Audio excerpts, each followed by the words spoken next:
हाँ जी बेटा, अज आप पेज नंबर मेरी बुक ते है 202 पेज नंबर है बेटे। चैप्टर जोड़ा अपना 16 चल रहा सी उस दे विच जिहड़ा मिसलों का राज प्रबंध है बेटा, एडमिनिस्ट्रेशन आप कह सकते हैं इसनूं, उस बारे अज आप पढ़ांगे। हुण इहदे विच बच्चे गल कर देंगे कि किहदे अनुसार फैसले लए जांदे सी, ठीक है, की सीगा पिंडां 'च की सीगा, किहो जिहा लुगान लैंदे सी, टोटली सारा जिहड़ा भी उहदा सिस्टम है मिसलों का उसकी गल करांगे। हुण मिसलों की शासन व्यवस्था सिखां की राजनीतिक सत्ता का आरंभिक रूप से, भाव कि सिखां की सब तो पहला राजनीतिक जे आधार कह सकते हैं तो मिसल कह सकते हैं बेटा। गुरमत्ता सी जिहड़ी उन्हां दी केंद्री संस्था सीगी जिस दे सवारी सारे फैसले लए जांदे सी। हुण गुरमत्ता तो भाव गुरु का मत। इस संस्था ने सिखां नूं संगठित किया, उन्होंने अनुशासन नूं कायम रखिया और हरेक मिसल ने आगू नूं सरदार कहंदे सीगे और वो भावें सिख सिद्धांतां अनुसार शासन चलाउंदे सी, पर गैर सिखां नूं भी पूर्ण धार्मिक सुतंत्रता प्राप्त सी। भाव कि जिहड़े सिख लोग मिसल दे विच हुंदे सीगे, जिहड़े नहीं भी सिख हुंदे सी बेटा, उन्हां नूं भी अपने धर्म वगैरह मन्नण दी इजाजत सीगी। ये नहीं सीगा कि उन्हां नूं कोई बंदिश लगाई जांदी सी।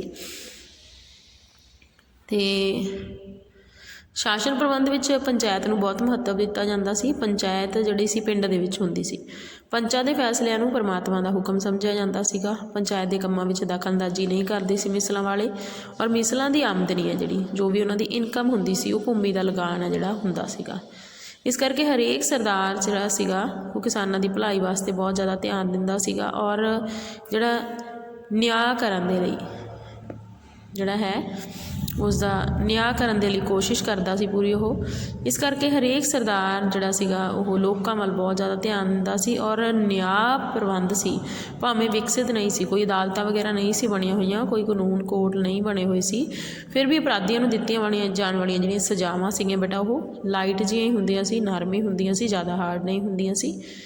मिसल सैना विच घोड़सवार सैना नूं महत्वपूर्ण दर्जा सी, भाव सब तो मेन जिहड़ा सी घोड़सवार सैना मन्नी जाती सी बेटा। सिख सैनिक बहुत ही धार्मिक जोश ते बहादरी नाल लड़ते सी क्योंकि धार्मिक फोकस ही उन्होंने मेन सीगा। और उस दे अधीन हेठ लिखे बहुत सारे फीचर्स ने साडे कोले जिहड़ियां कि उसकी असीं गल करते हैं। हुण सब तो पहला साडे कोल मेन जिहड़ा पॉइंट है बेटा वो हैगा गुरमत्ता। हुण गुरमत्ता सिख मिसलां दी केंद्री संस्था, भाव कि आपां हैड कह सकते हैं टोटल उस दे अनुसार जे आपां कहने कि भी सारी गल चलदी सी। और गुरमत्ता शब्द दो शब्दों के मैच करके बनया बेटा, गुर ते मत्ता, जिसका भाव है गुरु का मत, भाव कि गुरु का फैसला। दूजे शब्दों में गुरु ग्रंथ साहब है जिहड़े उन्हां दी हजूरी दे विच सरबत खालसा द्वारा जिहड़े भी फैसले लए जाते, सरबत खालसा मीनिंग बच्चे समुची सिख संगत इकट्ठी हुंदी सी उसनूं सरबत खालसा कहा जांदा हैगा। जो भी फैसले लए जाते सी उसनूं गुरमत्ता कहा जांदा सी। और गुरमत्तियां बारे सारे सिख बहुत ही सत्कार दे नाल जिहड़ा उन्हां दी पालना सी वो करदे सीगे। हुण गुरमत्ता संस्था की स्थापना कदों हुई इस बारे कुछ भी कहना औखा है। इतिहासकारां दा विचार है कि गुरु गोबिंद सिंह जी ने 1699 दे विच जदों खालसा पंथ की सिरजना करी तो उस समय इस जिहड़ी संस्था नूं जन्म दिता। और उस समय गुरु जी ने हुक्म भी दिता कि जिथे 5 सिख इकट्ठे हो जाण कोई भी फैसला करनगे वो गुरु का फैसला समझा जाऊगा। और इस संस्था ने 18वीं सदी के इतिहास के उत्ते बहुत ज़्यादा इफैक्ट पाया। कुछ इतिहासकारां दा कहना है कि रणजीत सिंह ने संस्था नूं 1805 दे विच समाप्त कर दिता सी। हाँ जी बेटा, रणजीत सिंह ने इसनूं समाप्त कर दिता सी। कुछ के इतिहासकार इस नहीं मानते। सरबत खालसा जे इजलास जो भी उन्होंने समागम बुलाए जाते सी राजनीतिक होंदे सी, समाजिक धार्मिक मसलिਆਂ ਨਾਲ संबंधित गुरमत्ते पास किए जाते सी। और जोड़े गुरमत्तियां दे कुछ महत्वपूर्ण काम होंदे सीगे जिवें कि आगू की चोण करना, किहड़ा चुनना हैगा, और सिखां दी विदेश नीति तैयार करनी, और सांझे दुश्मनों के विरुद्ध सैनिक कार्रवाइयां करनियां। जो भी उन्होंने इकट्ठे होंदे दुश्मनों विरुद्ध की उन्होंने करना है उस बारे विचार वटांदरा। और जे उन्होंने आपस में कोई झगड़ा हो जाता तो उसका निपटारा भी किया जाता और सिख धर्म का प्रचार भी किया जाता।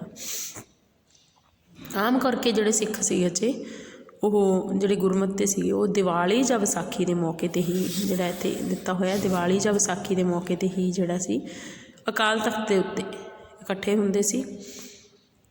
और सिख किसी भी मसले के उत्ते गुरमत्ता गुरु ग्रंथ साहब की हजूरी में किसी भी थां किया जा सकता सीगा।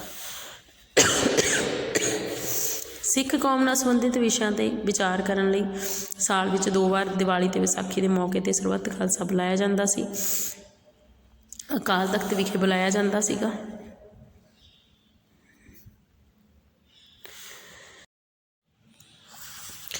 ਸਿੱਖ ਕੌਮ ਨਾਲ ਸੰਬੰਧਿਤ ਵਿਸ਼ਿਆਂ ਦੇ ਉੱਤੇ ਵਿਚਾਰ ਕਰਨ ਲਈ 2 ਵਾਰ ਵਿਸਾਖੀ ਅਤੇ ਦੀਵਾਲੀ ਦੇ ਮੌਕੇ 'ਤੇ ਜਿਹੜਾ ਸੀਗਾ ਸਮਾਗਮ ਬੁਲਾਇਆ ਜਾਂਦਾ ਅਕਾਲ ਤਖਤ ਦੇ ਵਿਖੇ, ਅੰਮ੍ਰਿਤਸਰ ਦੇ ਵਿਖੇ। ਔਰ ਗੁਰੂ ਗ੍ਰੰਥ ਸਾਹਿਬ ਦੀ ਹਜ਼ੂਰੀ ਦੇ ਵਿੱਚ ਪਹਿਲਾਂ ਸਿੱਖ ਮੱਥਾ ਟੇਕਦੇ ਬੇਟਾ, ਫਿਰ ਗੁਰਬਾਣੀ ਦਾ ਕੀਰਤਨ ਹੁੰਦਾ, ਫਿਰ ਅਰਦਾਸ ਕੀਤੀ ਜਾਂਦੀ। ਫਿਰ ਉਸ ਤੋਂ ਬਾਅਦ ਇੱਕ ਸਿੱਖ ਕੋਈ ਵੀ ਮਸਲਾ ਹੁੰਦਾ ਉਸ ਨੂੰ ਖੜ੍ਹ ਕੇ ਵਿਚਾਰ ਕਰਦਾ, ਔਰ ਫਿਰ ਵਿਚਾਰ ਕਰਨ ਤੋਂ ਬਾਅਦ ਉਸ ਮਸਲੇ ਦੇ ਬਾਰੇ ਪੂਰੀ ਸਲਾਹ ਮਸ਼ਵਰਾ ਕਰਕੇ ਉਸ ਨੂੰ ਪੂਰਾ ਕੀਤਾ ਜਾਂਦਾ। ਕਹਿੰਦੇ ਇਸਤਰੀਆਂ ਨੂੰ ਵੀ ਇਸ ਦੇ ਵਿੱਚ ਜਿਹੜਾ ਹੈ ਪੂਰੀ ਖੁੱਲ੍ਹ ਹੁੰਦੀ ਸੀਗੀ ਕਿ ਉਹ ਵੀ ਆਪਣੀ ਰਾਏ ਦੇ ਸਕਦੀਆਂ ਨੇ, ਔਰ ਕੋਈ ਵੀ ਫੈਸਲੇ ਜਿਹੜੇ ਲਏ ਜਾਂਦੇ ਸੀ ਬੇਟਾ ਉਹ ਸਰਬਸੰਮਤੀ ਨਾਲ ਲਏ ਜਾਂਦੇ ਸੀਗੇ। ਔਰ ਪੰਥ ਦੀ ਏਕਤਾ ਲਈ ਜਿਹੜਾ ਸੀ ਭੇਦਭਾਵ ਨੂੰ ਭੁੱਲ ਜਾਂਦੇ ਸੀ, ਔਰ ਗੁਰਮਤਿ ਜਿਹੜਾ ਸੀਗਾ ਉਹ ਪਹਿਲੇ ਨੰਬਰ 'ਤੇ ਮੰਨਿਆ ਜਾਂਦਾ ਸੀ। ਹਾਂਜੀ, ਐਲਾਨ ਕਰਨ ਤੋਂ ਪਹਿਲਾਂ ਵਾਹਿਗੁਰੂ ਜੀ ਕਾ ਖਾਲਸਾ ਵਾਹਿਗੁਰੂ ਜੀ ਕੀ ਫਤਿਹ ਜਿਹੜਾ ਹੈ ਬੁਲਾਇਆ ਜਾਂਦਾ, ਜਕਾਰਾ ਛੱਡਿਆ ਜਾਂਦਾ, ਅਰਦਾਸ ਕੀਤੀ ਜਾਂਦੀ, ਜਿਸ ਤੋਂ ਪਤਾ ਲੱਗ ਜਾਂਦਾ ਕਿ ਸਾਰੀ ਸੰਗਤ ਨੇ ਇਸ ਨੂੰ ਮੰਨ ਲਿਆ।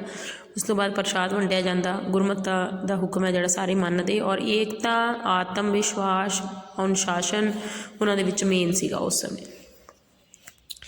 ਨੈਕਸਟ ਅੱਗੇ ਆ ਗਿਆ ਬੱਚੇ ਮਿਸਲਾਂ ਦਾ ਅੰਦਰੂਨੀ ਸੰਗਠਨ, ਭਾਵ ਕਿ ਇੰਟਰਨਲ ਜਿਹੜਾ ਸੀ ਉਹਨਾਂ ਦੀ ਕਿਹੋ ਜਿਹਾ ਸਿਸਟਮ ਸੀਗਾ। ਤਾਂ ਸਰਦਾਰ ਅਤੇ ਮਿਸਲਦਾਰ, ਹੁਣ ਸਭ ਤੋਂ ਪਹਿਲਾ ਪੁਆਇੰਟ ਆ ਸਾਡੇ ਕੋਲ, ਹਰੇਕ ਮਿਸਲ ਦੇ ਜਿਹੜਾ ਮੁਖੀ ਸੀ ਉਸ ਨੂੰ ਸਰਦਾਰ ਕਹਿੰਦੇ ਸੀ। ਹਰੇਕ ਸਰਦਾਰ ਕਈ ਮਿਸਲਦਾਰ ਹੁੰਦੇ ਸੀ। ਸਰਦਾਰ ਵਾਂਗ ਮਿਸਲਦਾਰਾਂ ਕੋਲ ਵੀ ਆਪਣੀ ਸੈਨਾ ਹੁੰਦੀ ਸੀ। ਜਿੱਤਾਂ ਪ੍ਰਾਪਤ ਕਰਨ ਵਿੱਚ ਸਰਦਾਰ ਨੂੰ ਪੂਰਾ ਸਹਿਯੋਗ ਦਿੰਦੇ ਸੀ। ਸਰਦਾਰ ਹੈ ਜਿਹੜੇ ਜਿੱਤੇ ਹੋਏ ਇਲਾਕਿਆਂ ਵਿੱਚ ਕੁਝ ਭਾਗ ਆਪਣੇ ਅਧੀਨ ਮਿਸਲਦਾਰਾਂ ਨੂੰ ਦੇ ਦਿੰਦਾ। ਕਈ ਵਾਰ ਮਿਸਲਦਾਰ ਸਰਦਾਰ ਤੋਂ ਅਲੱਗ ਹੋ ਕੇ ਆਪਣੀ ਸੁਤੰਤਰ ਮਿਸਲ ਕਾਇਮ ਕਰ ਸਕਦੇ ਸੀਗੇ। ਸ਼ੁਰੂ ਵਿੱਚ ਸਰਦਾਰ ਦਾ ਅਹੁਦਾ ਜੱਦੀ ਨਹੀਂ ਸੀ ਹੁੰਦਾ। ਇਸ ਅਹੁਦੇ ਨੂੰ ਨਿੱਜੀ ਗੁਣਾ ਜਿਹਦੇ ਵਿੱਚ ਕੁਆਲਿਟੀਜ਼ ਨੇ ਉਹਨੂੰ ਦਿੱਤਾ ਜਾਂਦਾ ਸੀ। ਹੌਲੀ ਹੌਲੀ ਸਰਦਾਰ ਦਾ ਅਹੁਦਾ ਜੱਦੀ ਹੋ ਗਿਆ। ਜੇ ਕਿਸੇ ਸਰਦਾਰ ਦਾ ਕੋਈ ਪੁੱਤਰ ਨਹੀਂ ਹੁੰਦਾ ਤਾਂ ਅਹੁਦਾ ਉਸਦੇ ਭਤੀਜੇ ਜਾਂ ਵਿਧਵਾ ਪਤਨੀ ਨੂੰ ਦਿੱਤਾ ਜਾਂਦਾ। ਮਿਸਲ ਜਿਹੜੇ ਸਰਦਾਰ ਸੀ ਉਹਨਾਂ ਦੇ ਅੰਦਰੂਨੀ ਮਾਮਲਿਆਂ ਦੇ ਵਿੱਚ ਸ਼ਕਤੀਆਂ ਪ੍ਰਾਪਤ ਸੀਗੀਆਂ। ਸਰਦਾਰ ਜਿਹੜੇ ਸੀ ਨਿਰਕੁਸ਼ ਸੀ, ਭਾਵੇਂ ਆਪਣੀ ਸ਼ਕਤੀਆਂ ਆਪਣੇ ਕੋਲ ਹੀ ਹੁੰਦੀਆਂ ਸੀ। ਉਹ ਅਤਿਆਚਾਰੀ ਨਹੀਂ ਸੀਗਾ, ਪ੍ਰਜਾ ਨੂੰ ਪਿਆਰ ਵੀ ਕਰਦਾ ਸੀ, ਔਰ ਪ੍ਰਜਾ ਲਈ ਆਪਣੀ ਜਾਨ ਵੀ ਦੇ ਦਿੰਦਾ ਸੀਗਾ। ਨੈਕਸਟ ਅੱਗੇ ਹੈਗਾ ਜ਼ਿਲ੍ਹਾ। ਜ਼ਿਲ੍ਹੇ ਨੂੰ ਚਲਾਉਣ ਦਾ ਹੁਣ ਮਿਸਲਾਂ ਦੇ ਕਈ ਜ਼ਿਲ੍ਹਿਆਂ ਵਿੱਚ ਵੰਡਿਆ ਹੋਇਆ ਸੀ। ਮੁਖੀ ਨੂੰ ਕਾਰਦਾਰ ਕਹਿੰਦੇ ਸੀ ਬੇਟਾ।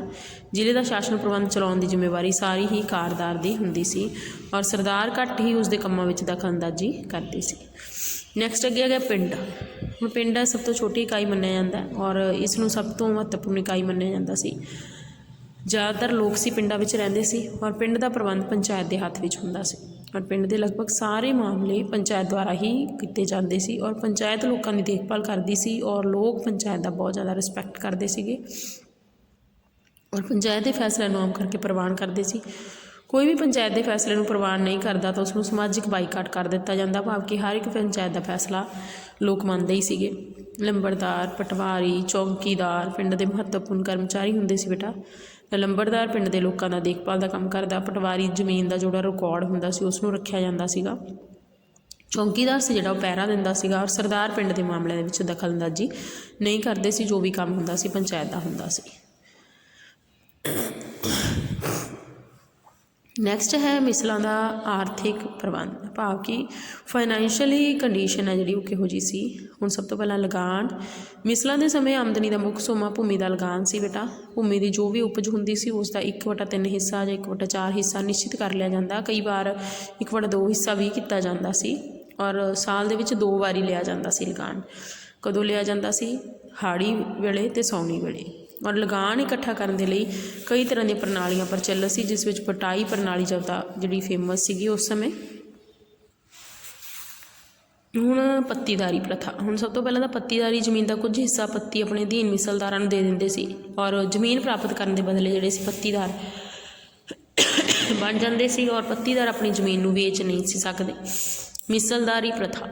ਮਿਸਲ ਦਾ ਸਰਦਾਰ ਕੁਝ ਅਜਿਹੇ ਸਾਥੀਆਂ ਨੂੰ ਜਿਨ੍ਹਾਂ ਨੇ ਮਿਸਲ ਸਥਾਪਿਤ ਕਰਨੇ ਵਿੱਚ ਮਦਦ ਕੀਤੀ ਹੁੰਦੀ ਇਨਾਮ ਵਜੋਂ ਕੁਝ ਜ਼ਮੀਨ ਦੇ ਦਿੰਦਾ ਬੇਟੇ। ਉਹ ਮਿਸਲਦਾਰ ਆਪਣੀ ਮਰਜ਼ੀ ਅਨੁਸਾਰ ਪ੍ਰਬੰਧ ਵੀ ਕਰਦਾ ਸੀ, ਉਹਨੂੰ ਜ਼ਮੀਨ ਦੇ ਦਿੰਦਾ। ਜਗੀਰਦਾਰੀ ਪ੍ਰਥਾ।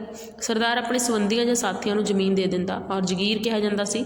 ਲੋੜ ਪੈਣ 'ਤੇ ਉਹ ਸੈਨਿਕ ਮਦਦ ਦੇ ਰੂਪ ਵਿੱਚ ਜਿਹੜਾ ਸਰਦਾਰ ਦੀ ਮਦਦ ਵੀ ਕਰਦੇ।